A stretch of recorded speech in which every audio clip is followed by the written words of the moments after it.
Na dito sa langit, lulul kalipay, wala na paghila.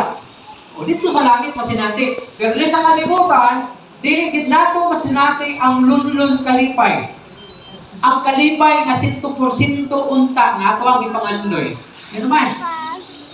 Kisa may nagbalipayon yung diri nga 100%. Ingon pa nila, kung grabe po na kalipay ang imong bation, sunod-an ng adlaw, grabe po na luha ang mga sa imong mata. Diba? So, dili gid kumplito. Hamunta na lang nga, hanggang dumatay na unta, happy lang ba? Sinabi niya. Yan, happy lang. Wala problema.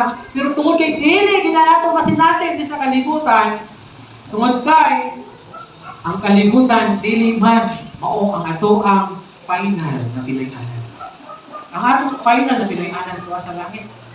Ano kung basahon atong Revelation, hindi din siya dito, wala na'y paghilak, wala na'y luha, kuhaga sa inyong mata, wala na'y balatian, wala na'y kagutom, kasi na dito, lunlun kalipay. Ang naan.